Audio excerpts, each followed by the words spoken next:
Hello, students. Your exams are coming up, I know. So let's do a really quick and focused revision of a chapter that's super important, the making of a global world. For this session, we're going to focus just on the pre-modern world part. All right, let's begin. So, here's what we're going to cover. First, we'll quickly revise what pre-modern world even means.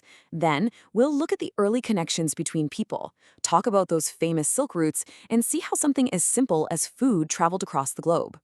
After that, we'll get into the very important topic of conquest, disease, and trade.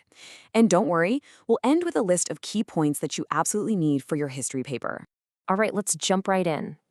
When we hear the word globalization, our minds usually go to modern things, right? Like the internet, airplanes, things that have happened in maybe the last 50 years or so. But is this idea of a connected world, is it really a new thing? Well, the answer to that is a big no. Historians have shown us that this process of our world becoming interconnected, what we now call globalization, it actually has a really long and interesting history. It's a whole story of trade, of people moving for work, and, well, the movement of everything, money, ideas, skills, across huge distances. So if it's not a modern idea, then the next question is, how were people connected in those ancient times? Let's take a look at the ways different societies were linked, way before our modern world came into being. You see, from ancient times, all sorts of people were traveling huge distances. Of course, you had traders, but you also had travelers who were just curious, priests and pilgrims on their spiritual journeys. And the really interesting part is what they carried with them. It wasn't just goods for selling. No, they carried money, their values, different skills, new ideas, inventions. And they also carried something they didn't even know about, something that was often quite dangerous: germs and diseases. And look at this. This is a great example of just how old these connections really are.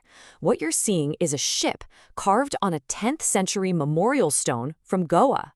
This kind of evidence shows us that there was active sea trade connecting the Indus Valley civilization with West Asia, and this was as far back as 3000 BCE.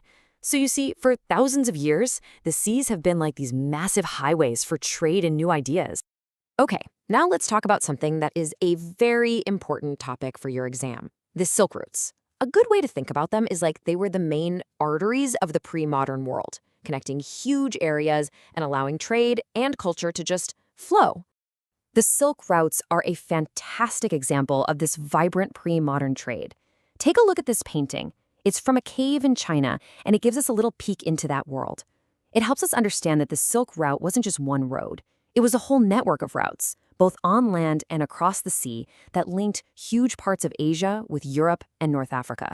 So, a key question for your exam is, what was actually being traded on these routes? Well, it was a two-way street. Coming from Asia and going to Europe, you had things like Chinese silk, which is how the routes got their name. You also had pottery, textiles, and spices from India. And in return, coming from Europe to Asia, you had precious metals, things like gold and silver. Now, this is a really important point to remember for your exam answers. Trade and culture were always linked. They went hand in hand. So the Silk Routes were not just for selling things. They were also pathways for ideas. For example, Christian missionaries used these routes to travel towards Asia. And much before that, Buddhism spread from India to other parts of Asia using these exact same routes.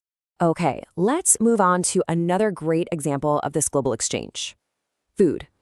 The story of how our food traveled is a perfect way to understand this long-distance cultural connection. Think about something like spaghetti. Many believe that noodles traveled west from China and eventually became what we know as spaghetti in Italy. But the really big change in food habits came after Christopher Columbus reached the Americas. Many of our everyday foods today, things like potatoes, soya, groundnuts, maize, tomatoes, chilies, believe it or not, our ancestors in Europe and Asia had never seen them. All of these foods originally came from the Americas. And we're not just talking about new tastes. The impact was huge. Sometimes a new crop could literally be the difference between life and death. Take the potato, for example. When it was introduced in Europe, the poor suddenly had a cheap and nutritious food source. They started to eat better, and as a result, they began to live longer. But there was a downside. Becoming too dependent on just one crop could be very, very dangerous. And the most heartbreaking example of this is the Irish potato famine. In the 1840s, Ireland had become so dependent on potatoes, so when a disease destroyed the crop, hundreds of thousands of people literally starved to death. It's a very powerful reminder of how interconnected things were.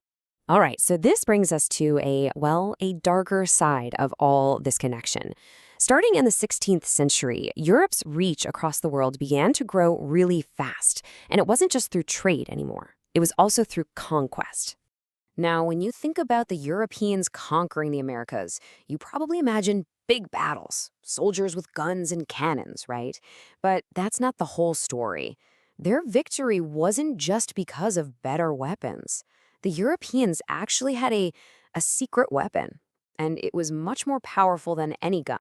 So, what was this powerful weapon? This is a very common exam question, so pay close attention. The answer is probably not what you're thinking. Let's look at this step by step. It's very important. First, the Spanish invaders came to America. Second, they carried germs with them, especially the smallpox germ.